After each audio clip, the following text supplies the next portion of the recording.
Hello dear students, welcome to the solution series for CSIR NET June 2021.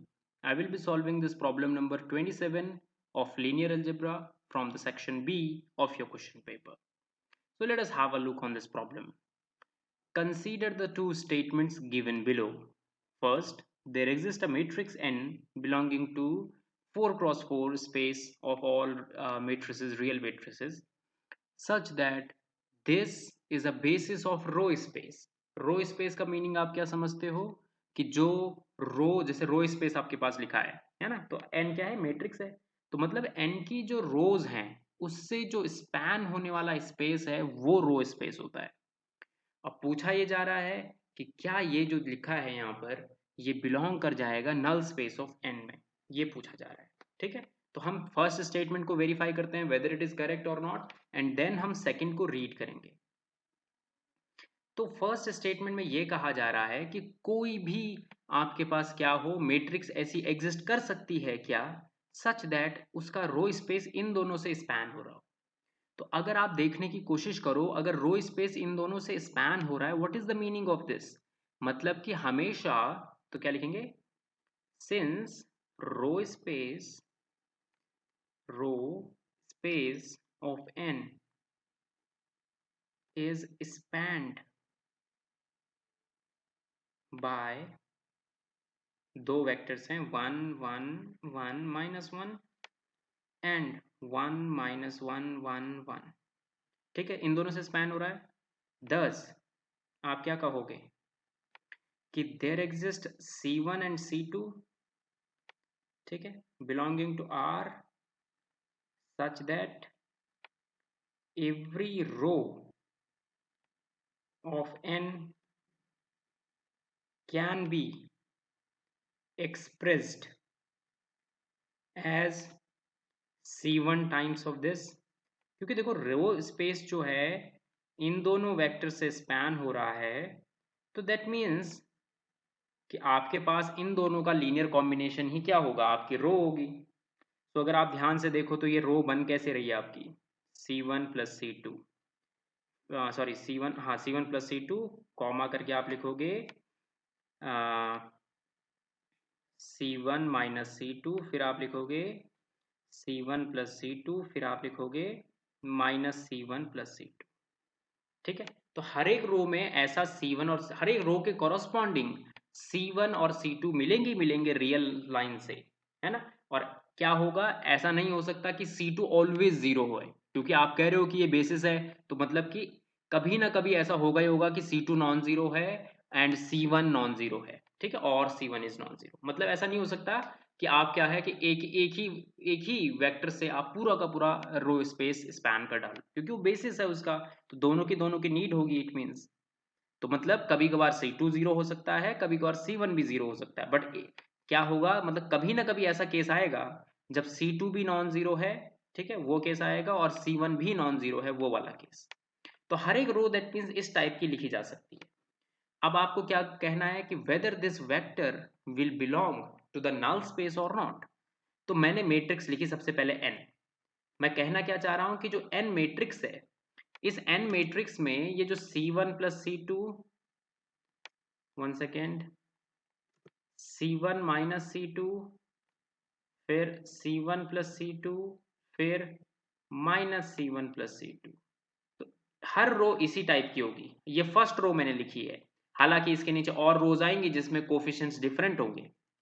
फिर आप यहाँ पर इस वेक्टर को लिख के देख लो. मैं कैलकुलेट कर रहा हूँ n टाइम्स ऑफ इस वेक्टर को, मान लो v, जो एक गिवन वेक्टर था 1 2 1 4. तो कितना आएगा ये, तो ये इसके साथ मल्टीप्लाई होगा. अगर ये नल स्पेस में होगा तो दैट मीन्स क्या होना चाहिए, जब आप प्रोडक्ट करोगे तो जीरो आना चाहिए. तो प्रोडक्ट करके देख लो, C1 plus C2 plus two C1 minus 2 C2, फिर आपके पास कितना आया, C1 प्लस C2, फिर आया माइनस 4 C1 और प्लस में 4 C2. बात समझ आ रही है आपको? ठीक है. अब ये जो है ये एक्चुअली में मैट्रिक्स जो है ये 4 क्रॉस 4 की ही मैट्रिक्स है. मैं बस बाकी एंट्रीज नहीं लिख रहा हूं ताकि क्वेश्चन जो है वो शॉर्ट हो सके. तो 4 क्रॉस 4 की मैट्रिक्स है, नीचे अभी कुछ और है, 3 रोज और हैं इसके, इधर भी 3 रोज और हैं।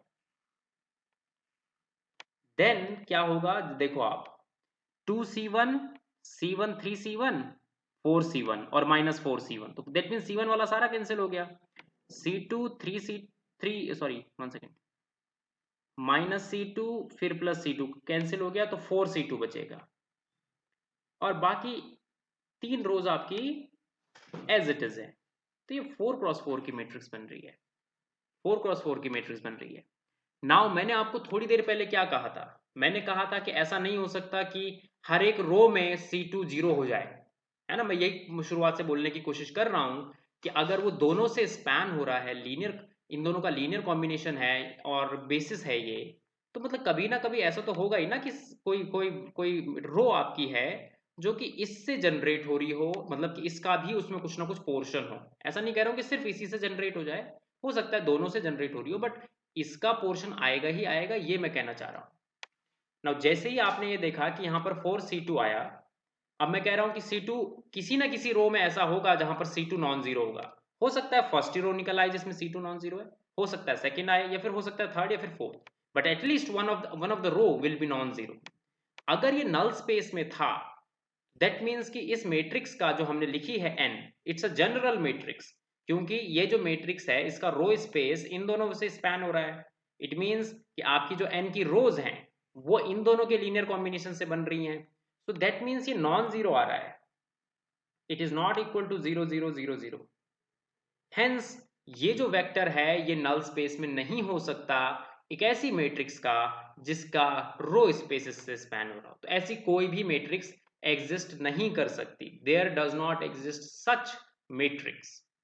तो ये एक आइडिया है, इस आइडिया को समझना बहुत जरूरी है, क्योंकि जब भी बात एग्जिस्टेंस की हो, तो अगर एग्जिस्ट नहीं कर रही है तो आप ये नहीं कह सकते कि मैंने ये मैट्रिक्स लेके देखी और इसमें तो ये नल स्पेस का एलिमेंट नहीं है, उसने देयर एग्जिस्ट वर्ड यूज किया है। इट मीन्स हो सकता है आपको नहीं मिल रही हो, कोई हो ऐसी मैट्रिक्स। उसी तरीके से अब हम क्या करेंगे, सेकेंड पार्ट को सोचेंगे। तो क्या लिखा है कि there exist a matrix M which is a 4x4 real matrix such that this is a basis for column space of M and both the vectors that we have here belongs to the null space। तो मतलब कि आपका columns जो है, देखो column space का क्या meaning है, एक ऐसा स्पेस जो कि मैट्रिक्स के कॉलम्स के थ्रू जनरेट हो रहा हो, जनरेट का मतलब स्पैन हो रहा हो, है ना। अब उसने बेसिस दिया हुआ है, दैट मीन्स कि जो भी कॉलम आपकी 4x4 मैट्रिक्स में होगा वो हमेशा इन्हीं दोनों के लीनियर कॉम्बिनेशन से लिखा जाएगा। अब ये क्वेश्चन जो था थोड़ा सा हिट एंड ट्रायल आप करोगे तो बहुत ही क्विकली इसको होना था सॉल्व, इसीलिए मैं हिट एंड ट्रायल कर रहा हूँ, ठीक है। तो देखो ध्यान से, इन दो को मैं कॉपी करता हूँ। तो देखो हमें कहा जा रहा था कि इन दोनों के थ्रू कॉलम स्पेस स्पैन हो रहा है, तो मैंने एक मैट्रिक्स बनाई जानबूझ के, ये हमारी M मैट्रिक्स है, और पहला जो इसमें कॉलम रखा वो वही रख दिया, यही वाला बेसिस का एलिमेंट।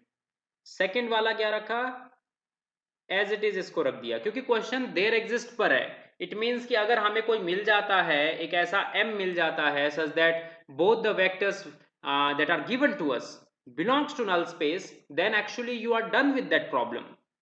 तो यहां पर M जो लिखा हुआ है 1 1 1 1 0 1 0 1 1, अब मैं इसका इसी को माइनस टाइम से मल्टीप्लाई कर दे रहा हूं, तो माइनस टाइम मल्टीप्लाई करोगे तो ऐसा आएगा, और इस वाले को भी माइनस से मल्टीप्लाई कर दो।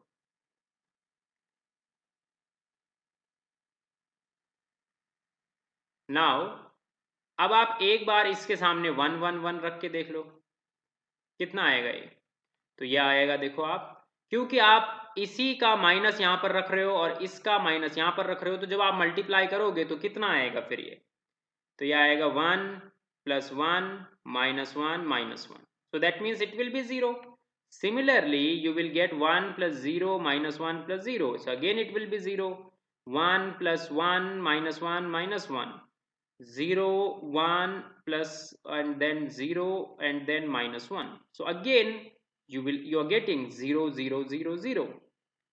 नाउ अब आपको सिर्फ इसी को नहीं शो करना था कि this belongs to null space, आपको ये वाले को भी शो करना है, तो इस मैट्रिक्स को वापस से लिख रहा हूं मैं। तो मैंने कुछ नहीं किया हुआ है, ये जो फर्स्ट कॉलम है ये तो वही है जो बेसिस एलिमेंट है, नाउ इसी को माइनस से मल्टीप्लाई करके मैंने यहां पर लिखा हुआ है, यहां पर क्या है 1010, कितना ही आएगा सबसे पहले ऐसा सोचो। तो जब आप इसको मल्टीप्लाई करोगे तो इसमें पहला एलिमेंट जो है वो कितना आने वाला है 1, देन 0, देन -1, देन 0, फिर 1 0 -1 0, फिर 1 0 -1 0, 0 0 0 and 0. Now finally you are again getting 0 0 0 0. It means corresponding to this matrix for which the column space is spanned by these two vectors now will belongs to the null space. Therefore we have such kind of matrix for which the given hypothesis and the claim both are true. That is why we will say that statement number 2 is true.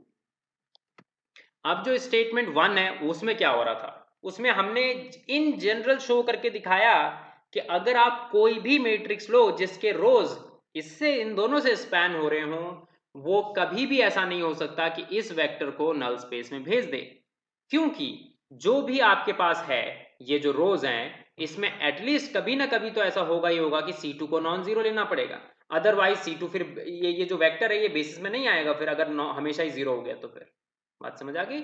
So statement 1 is false and statement second is true, so first part is your right answer. All right, so thank you.